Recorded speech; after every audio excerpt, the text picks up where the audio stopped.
नमस्कार प्यारे बच्चों।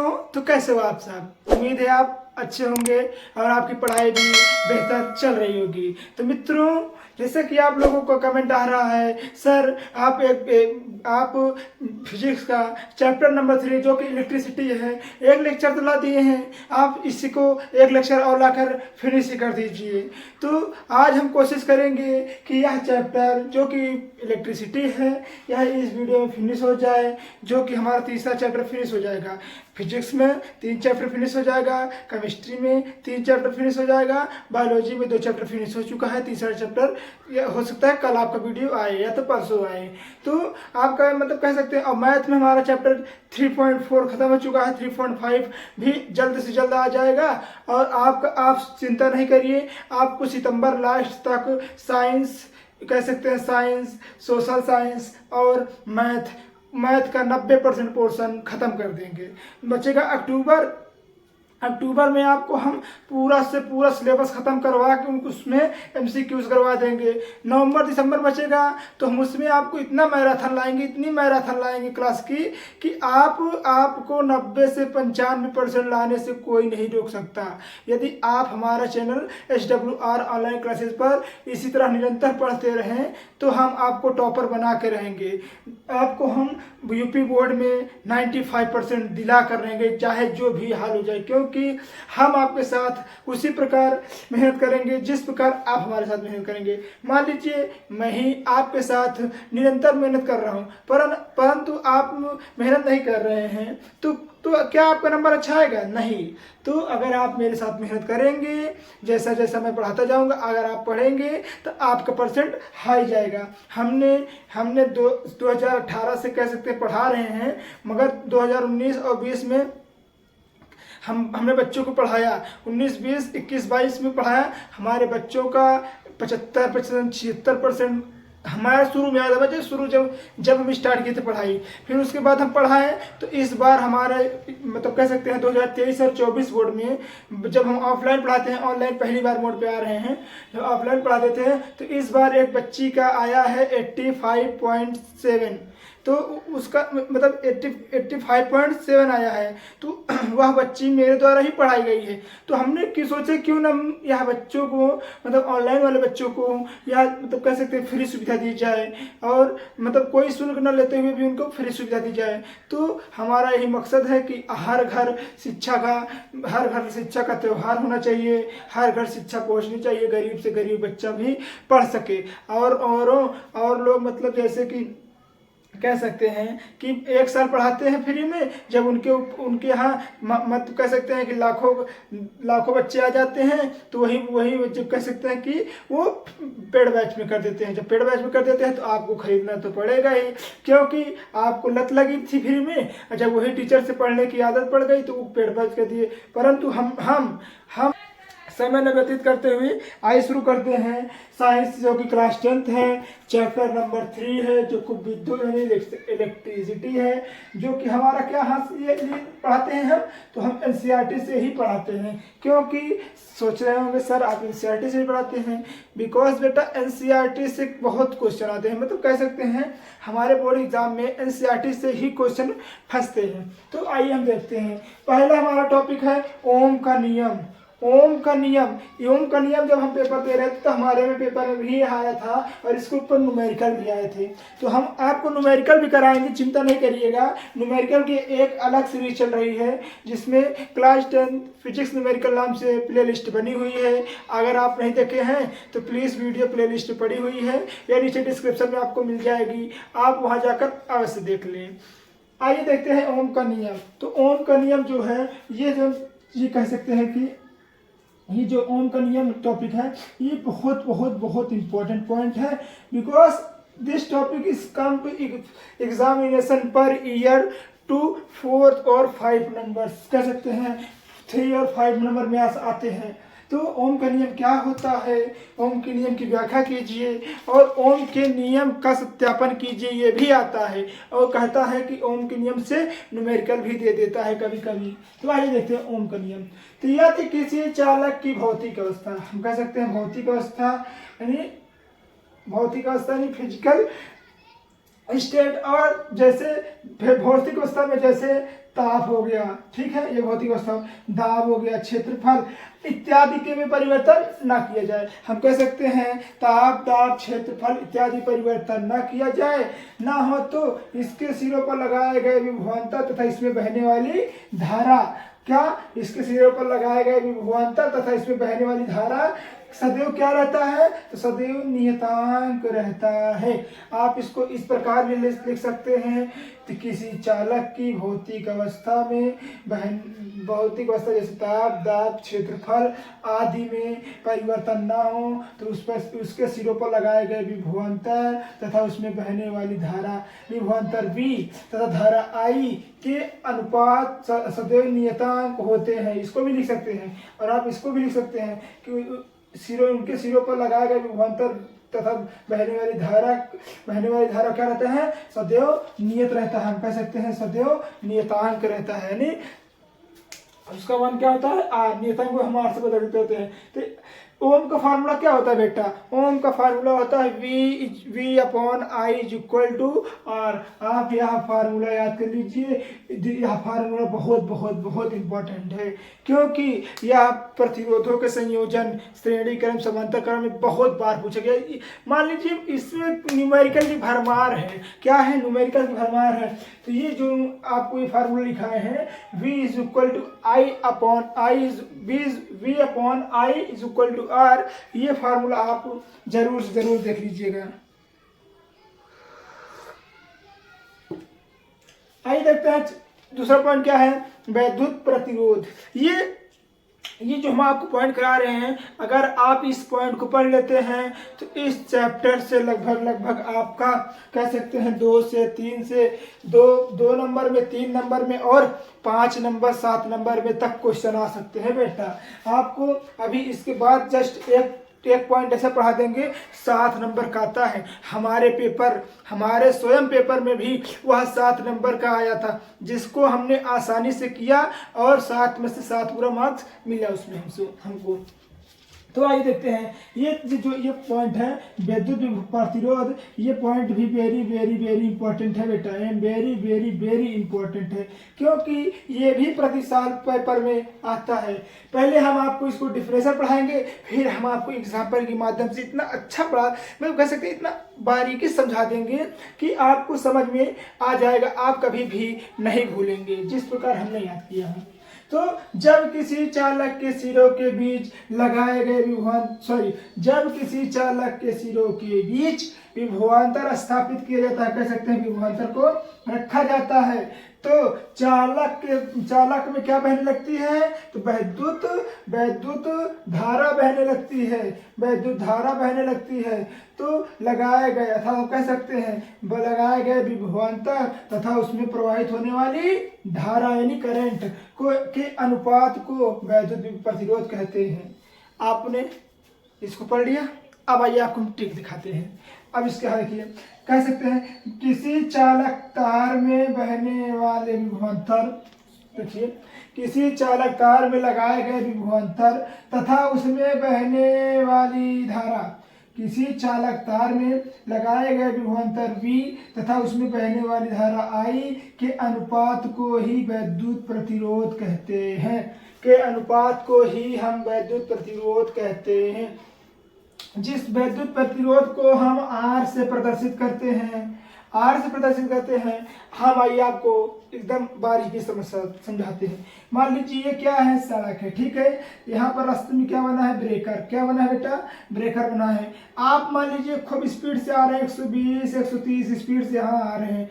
जैसे ही आपको रास्ते में ब्रेकर दिखाई देगा, आप यहाँ क्या हो जाएंगे, स्लो हो जाएंगे। तो वही उसी मतलब कह सकते हैं स्लो हो जाएंगे, क्योंकि ब्रेकर है। तो इस ब्रेकर ही क्या कहलाएगा, ब्रेकर ही आपकी वाहन का प्रतिरोध कहलाएगा, आपके ट्रेवल करने का प्रतिरोध कहलाएगा। अतः हम कह सकते हैं जिस प्रकार इस रोड का ब्रेकर इस गाड़ी का प्रतिरोध कहलाता है, ठीक उसी प्रकार इसमें बहने वाली धारा का तथा लगने वाले विभवांतर का प्रतिरोध आर कहलाता है। क्या कहलाता है? आर कहलाता है। आइए देखते हैं नंबर 3 क्या है? विशिष्ट प्रतिरोध। यह भी very very very important topic है। Very very very very very कह सकते हैं, जितना बार हम कहें उतना बार कम है, क्योंकि यह प्रायः 2-3 जो कह सकते हैं 4-5 क्वेश्चन हैं, यह प्रायः हर साल पेपर में पूछ ही लेते हैं। हम आपको जब नवंबर दिसंबर में सेट कराएंगे तो हम आपको पूरा का पूरा सेट ऐसे ला के दिखाएंगे सामने के सामने। हमारे पास लमसम कह सकते हैं 30 से 40 सेट रखा है। जो पेपर हमने दिया था, हमारे मित्रों ने दिया था, हमारे रिलेटिव के मतलब बहुत से लोग दिए थे, तो उसको हम मतलब कह सकते हैं कि हमारे बच्चों ने भी दिया था, तो उसको हम इकट्ठा करके रखे हैं। आपको नवंबर दिसंबर में दिखाएंगे। अभी दिखा देंगे तो सब मामला गड़बड़ा जाएगा। आप बोलेंगे सर हमने पढ़ लिया है, अब हम आपसे मॉडल सेट नहीं करेंगे। तो हम मतलब कह सकते हैं नवंबर दिसंबर में आपको दिखाएंगे। तो विशेष प्रतिरोध क्या होता है? तो किसी चालक तार का प्रतिरोध तारक कह सकते हैं, जब किसी चालक तार का प्रतिरोध यानी R उसकी लंबाई L के अनुक्रमानुपाती यानी कह सकते अनुक्रमानुपाती ऐसे होता है। अनुक्रमानुपाती का चिन्ह कैसे होता है बेटा? ऐसे होता है। अनुक्रमानुपाती तथा उसके अनुप्रस्थ काट के क्षेत्रफल के व्युत्क्रमानुपाती बोले तो देखिए अनुक्रमानुपाती बोले अभी हम आपको दिखाएंगे।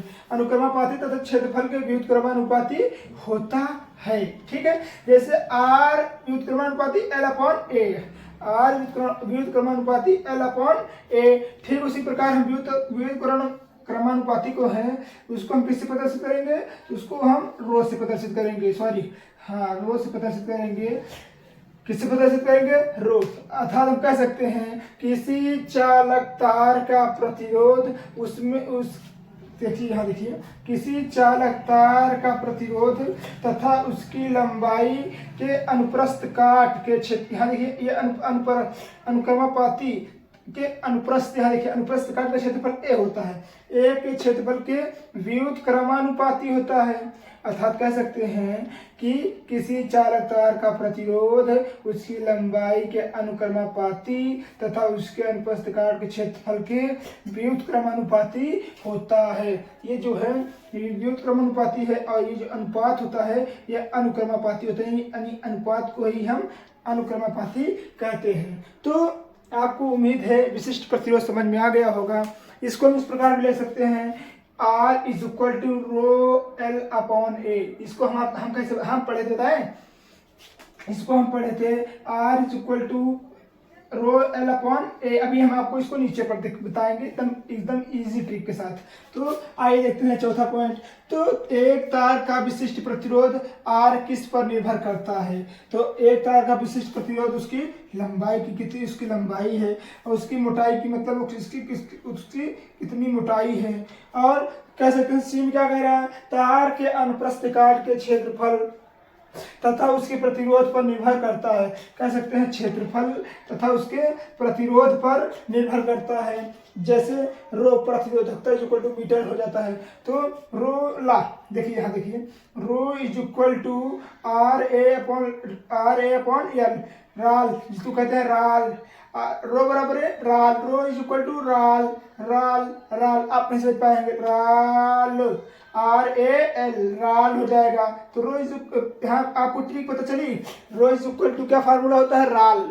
अब आप कहेंगे राल, हाँ बेटा राल, यानी कि RAL नीचे हो जाएगा अपॉन ले, तो ये हो जाएगा ρ/L। तो इसका प्रतिरोधकता का मान क्या हो गया? रो = RA/L। आइए देखते हैं नेक्स्ट पॉइंट क्या है? सेलो का आंतरिक प्रतिरोध क्या है? आइए देखते हैं। हमने विशिष्ट प्रतिरोध तक देख लिया था तथा हमने ये भी देख लिया था कि उसका मात्रक कैसे ताप पे निर्भर करता है, दाब पे निर्भर करता है, लंबाई, मोटाई, चौड़ाई, ये सब देख लिया था। आइए अब देखते हैं सेलों का आंतरिक संयोजन। मतलब जिस प्रकार सेलों में बाहर संयोजन मतलब प्रतिरोध होता है, ठीक उसी प्रकार अंदर कैसे प्रतिरोध उत्पन्न होता है, आइए उसको भी देख लेते हैं। तो कह सकते हैं जब हम किसी सेल के प्लेट की द्वारा प्लेट के द्वारा जोड़ देते हैं। मतलब कह सकते हैं जब जैसे हम मान लीजिए यहाँ तक की बैटरी है ना, तो जब हम किसी सेल को प्लेट के, ये प्लेट है, ये जैसे ये धन है तो ये प्लेट है, ये ऋण है, ये धन है, ये ऋण है, तो ये प्लेट है। तो जब हम सेलों को मतलब प्लेटों के द्वारा जोड़ देते हैं तो तार में वैद्युत धारा सेल के धन प्लेट से, अर्थात कह सकते हैं धन प्लेट से ऋण प्लेट की ओर तथा ऋण प्लेट से धन प्लेट की ओर बहने लगती है, तो बहने लगता है। तो सेल का घोल भी जिस प्रकार धारा कह सकते हैं कि धारा धन सिरे से ऋण सिरे से देखिए यहाँ देखिए, जैसे धारा धन सिरे से ऋण सिरे की ओर बहने लगता है तथा ऋण सिरे से धन सिरे की ओर बहने लगता है।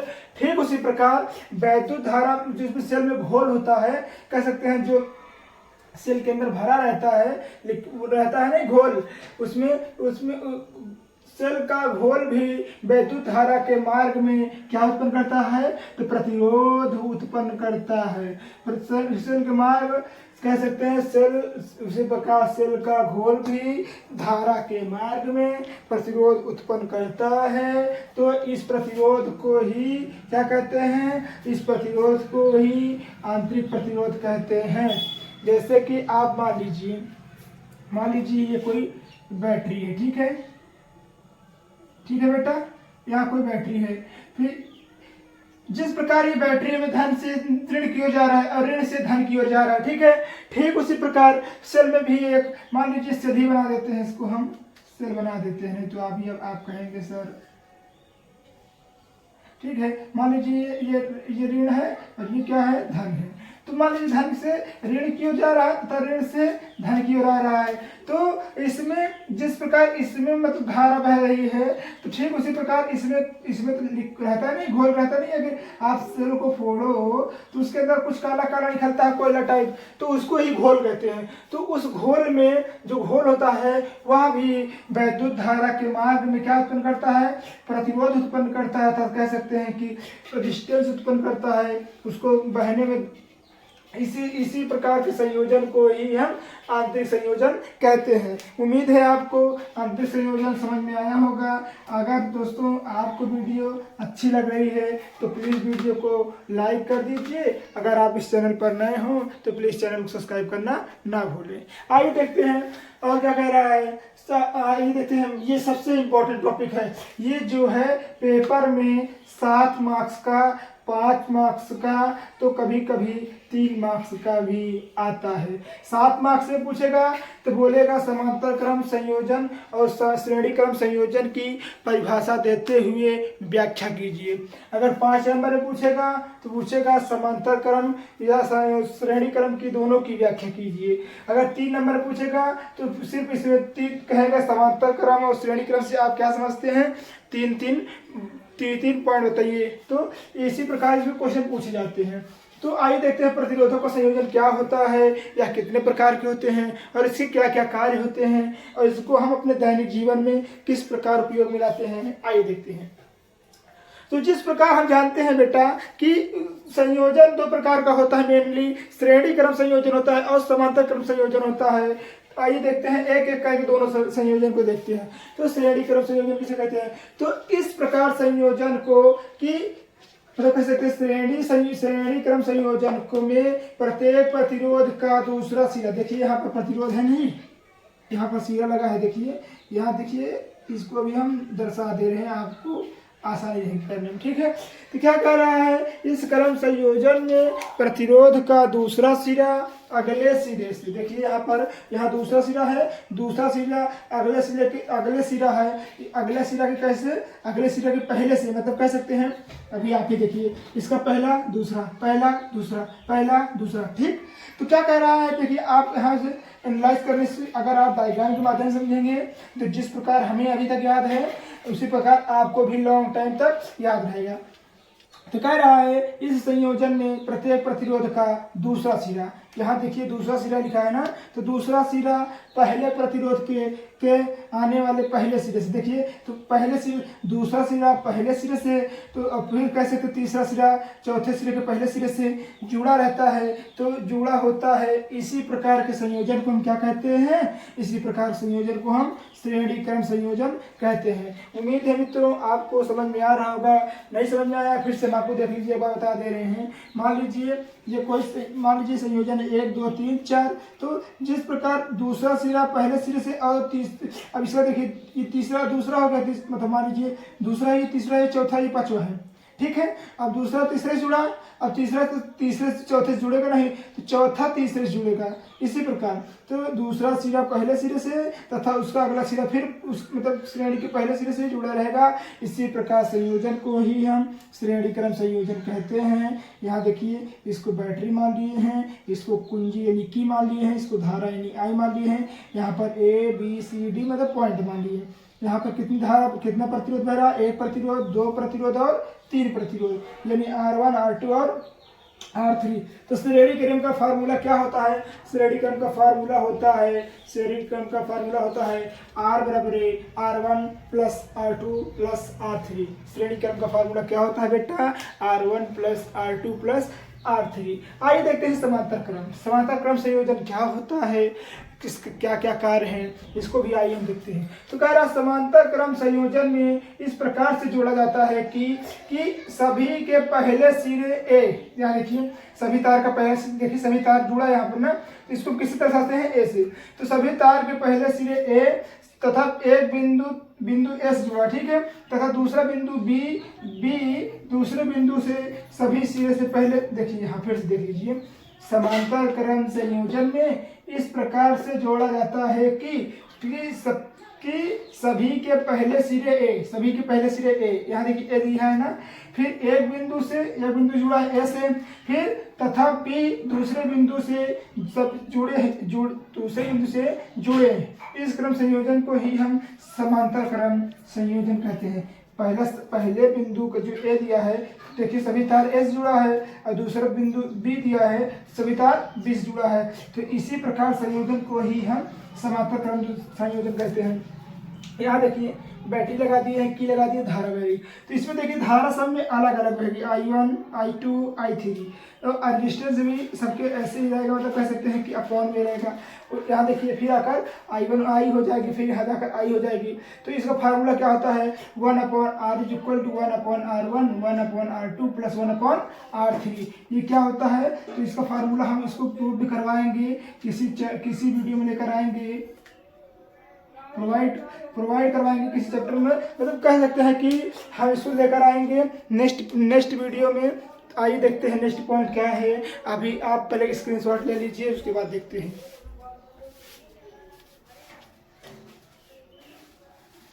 तो हमने श्रेणी क्रम और समांतर क्रम देख लिया है। अब आइए देखते हैं वैद्युत ऊर्जा क्या होती है। 1-2 पॉइंट और बचे हैं, इसके बाद चैप्टर खत्म ही है। आज ये चैप्टर खत्म हो जाएगा, जहाँ तक है कह सकते हैं चैप्टर का एंड हो जाएगा आज। आइए देखते हैं क्या कह रहा है, वैद्युत ऊर्जा। तो वैद्युत ऊर्जा किसे कहते हैं, वैद्युत ऊर्जा क्या क्या कार्य है, वैद्युत ऊर्जा क्या फार्मूला है, आइए हम देख लेते हैं। तो किसी चालक में वैद्युत आवेश को जब हम प्रवाहित करते हैं तो उसमें क्या होता है, जब किसी चालक में वैद्युत आवेश के प्रवाहित होने से जो ऊर्जा निकलती है, मतलब कह सकते हैं जब वैद्युत आवेश को प्रवाहित करेंगे तो उसमें कुछ ऊर्जा निकलेगी। अभी आप ही लोहा ले लीजिए और उसमें क्या कह सकते हैं हीट करिए तो उसमें ऊष्मा निकलेगी नहीं, तो ऊष्मा निकलेगी ना, तो उसी ऊष्मा को ही क्या कहते हैं, उसी कह सकते हैं ऊर्जा को ही हम वैद्युत ऊर्जा कहते हैं। उसी निकलने वाली ऊर्जा को ही हम वैद्युत ऊर्जा कहते हैं। वैद्युत ऊर्जा का फार्मूला क्या होता है, तो कह सकते हैं वैद्युत ऊर्जा का फार्मूला होता है W is equal to V into Q, अर्थात कह सकते हैं ऊर्जा इज इक्वल टू कह सकते हैं वोल्ट इंटू कूलम। इसका मात्रक क्या होता है, वैद्युत ऊर्जा का मात्रक जूल होता है। वैद्युत ऊर्जा मुख्यतः 3 प्रकार के कह सकते हैं वैद्युत ऊर्जा मुख्यतः 3 प्रकार के पद में व्यक्त करेंगे। पहला वैद्युत ऊर्जा जो होता है विभवांतर तथा धारा के पद में। तो विभवांतर तथा धारा के पद में याद करेंगे तो W is equal to V से विभवांतर हो गया, I से धारा हो गया, T से टाइम हो गया। तो W is equal to VIT। इसका भी मतलब क्या होता है तो जूल होता है। VIT क्या होता है तो वैद्युत ऊर्जा में विभवांतर तथा धारा का मात्रक होता है, कह सकते हैं पदों में कह सकते हैं मात्रक होता है। इसका मात्रक जूल होता है। इसका फार्मूला क्या होता है W is equal to VIT। आइए देखते हैं दूसरा। तो दूसरा जो है वैद्युत ऊर्जा को हम धारा तथा प्रतिरोध के रूप में, अभी तक हमने विभवांतर तथा धारा के रूप में व्यक्त किया, अब हम धारा तथा प्रतिरोध के रूप में व्यक्त करेंगे। तो W is equal to IRT। I से हो गया धारा, T R से हो गया रेजिस्टेंस यानी प्रतिरोध, और T से हमारा क्या हो गया, T से हमारा हो गया टाइम। ठीक है, इसका भी मात्रक क्या होता है बेटा, इसका भी मात्रक जूल होता है। तीसरा क्या है, तीसरा है वैद्युत ऊर्जा है विभवांतर तथा प्रतिरोध। अभी तक हमने इसको देखा, धारा प्रतिरोध देखा, सॉरी धारा विभवांतर देखा, अब धारा प्रतिरोध देखा, अब हम विभवांतर और प्रतिरोध देखेंगे। तो W is equal to V²/V²IT। क्योंकि यहाँ भी स्क्वायर क्यों आ रहा है दो बार, क्योंकि यहाँ पर ध्यान देखिए यहाँ V का मान क्या लिखा है, देखिए यहाँ V² क्यों लिखा है, क्योंकि यहाँ विभवांतर दिया है, विभवांतर 2 बार पूछ लिया है। तो V²IT/R, इसका भी मात्रक क्या होता है जूल होता है। आइए देखते हैं नेक्स्ट पॉइंट। नेक्स्ट पॉइंट क्या है, धारा का, विद्युत धारा का ऊष्मीय प्रभाव। तो हम कहते हैं जिस प्रकार यह टॉपिक पढ़े थे विद्युत ऊर्जा, उसी प्रकार ठीक यह भी टॉपिक है।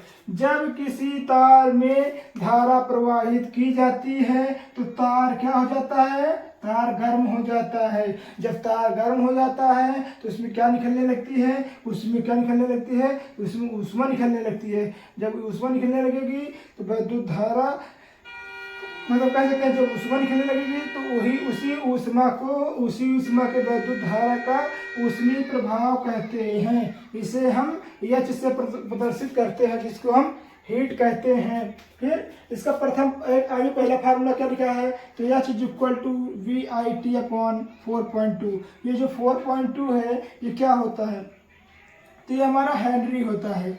क्या होता है, ये हमारा हेनरी होता है। ये हेनरी होता है जिसको हम कहते हैं 4.2 हेनरी में लिखते हैं। फिर हमारा दूसरा फार्मूला क्या है, H is equal to I²RT/4.2। तीसरा क्या होता है V²T/4.2R।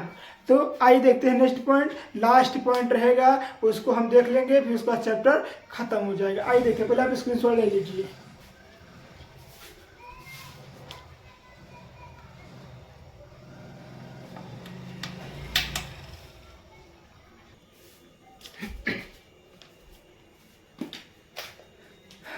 हम आइए देखते हैं वैद्युत शक्ति या वैद्युत, जिसे वैद्युत सामर्थ्य भी कहते हैं। वैद्युत शक्ति कहते हैं, कभी कभी पूछता है वैद्युत सामर्थ्य किसे कहते हैं।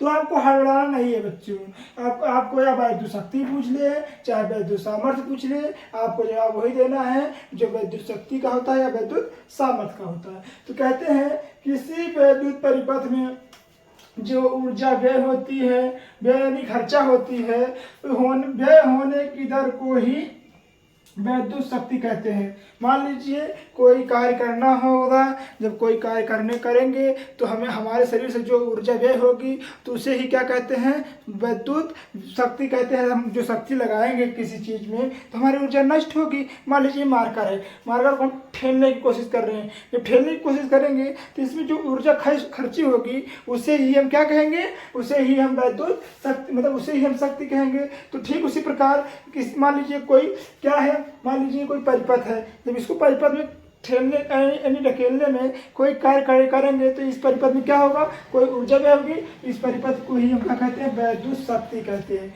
जिसका फार्मूला होता है P is equal to W/T, जिसको हम वाट से प्रदर्शित करते हैं। किससे प्रदर्शित करते हैं, इसका वाट से प्रदर्शित करते हैं। तो ऊर्जा के अन्य मात्रक क्या होती, तो ऊर्जा के अन्य माप जैसे जूल से मापा जाता है और वाट से मापा जाता है ना, वाट से ही मापा जाता है और जूल से भी मापा जाता है। तो नंबर 1 जैसे फार्मूला हो गया VP is equal to VI, यानी कह सकते हैं कि P is equal to V और IV इंटू V बोले तो विभवांतर इंटू धारा। फिर दूसरा क्या है, P is equal to I square R। फिर तीसरा क्या है, P is equal to IV square upon R। तो ये तीनों फार्मूले हो गए, आप इसको याद कर लीजिएगा।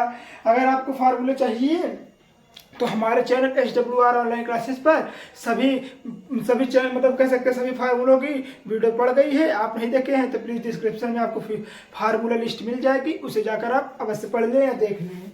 तो आइए देखते हैं लास्ट पॉइंट, इस चैप्टर का लास्ट पॉइंट है और इस वीडियो का भी लास्ट पॉइंट है। क्या, किलोवाट घंटा। किलोवाट घंटा इस चैप्टर से बहुत न्यूमेरिकल बनते हैं जो कि 3 नंबर 5 नंबर में भी आते हैं। हमारे कह सकते हैं हमारे पेपर में स्वयं इसमें आया था 1 किलोवाट घंटा। हमने स्वयं भी इसको किया था। आपको जब न्यूमेरिकल पढ़ाने लगेंगे तो आपको इस पे 1 किलोवाट घंटा इजीली एकदम पढ़ा देंगे न्यूमेरिकल कि आपको देखते ही उसका आंसर मिल जाएगा। तो क्या कहता है, 1 किलो घंटा अथवा कह सकते हैं 1 यूनिट, मतलब कह सकते हैं 1 यूनिट ऊर्जा की वह मात्रा है जो कि किसी एक परिपथ में 1 घंटे में व्यय होती है। मान लीजिए कोई 1 किलो क्या है, 1 किलो मतलब मान लीजिए 1 किलो घंटा है, ठीक है। तो मतलब कह सकते हैं 1 यूनिट है, तो किसी कार्य को करने में जो उसकी मतलब कह सकते हैं परिपथ में 1 घंटा समय लगेगा, तो उस परिपथ में कोई का मतलब मान लीजिए मार्कर है हमारा, नहीं फैन मान लीजिए फैन है, तो माना फैन 1 घंटा मतलब हमारा जो 1 यूनिट है, 1 यूनिट में हमारा फैन 1 घंटा चला। तो कह रहा उस जब 1 घंटा उसका चला तो उसको ही व्यय होने में मतलब घंटे व्यय होने में किसी परिपथ में 1 घंटे में जो व्यय होता है उसकी क्या निकालना है, उसका रुपया निकालना है। तो वही पूछ रहा है कि किसी 1 किलोवाट घंटा यानी 1 यूनिट ऊर्जा में वह मात्रा है जो 1 घंटे में व्यय होती है, इसे 1 घंटे में व्यय होती है। इसका फार्मूला क्या होता है, इसका फार्मूला होता है 1 घंटा वाट बराबर है 1 किलोवाट इंटू 1 घंटा, 1 किलोवाट इंटू 1 घंटा इंटू 3.6 गुणे 10⁻6 इसका फार्मूला होता है, जिसको हम वाट से प्रदर्शित करते हैं। तो आप स्क्रीनशॉट ले लीजिए पहले। उम्मीद है बच्चों आपको यह वीडियो समझ में आई होगी। अगर आपको वीडियो समझ में आई हो, आपको वीडियो अच्छी लगी हो, आपको वीडियो प्यारी लगी हो तो प्लीज़ वीडियो को लाइक कर दीजिएगा। अगर आप इस चैनल पर नए हों तो इस चैनल को सब्सक्राइब कर दीजिएगा। और आज यह चैप्टर ख़त्म हो गया। अब इसके बाद हम नेक्स्ट चैप्टर देखेंगे जो कि बायोलॉजी का रहेगा। बायोलॉजी में भी 2-3 चैप्टर ख़त्म करवा देते हैं जल्दी। फिर उसके बाद देखेंगे हम इसका मॉडल पेपर लाएंगे कब, अक्टूबर में। तब तक आप इंतजार करिए मॉडल पेपर का। आज की वीडियो में बस इतना ही, तब तक के लिए धन्यवाद।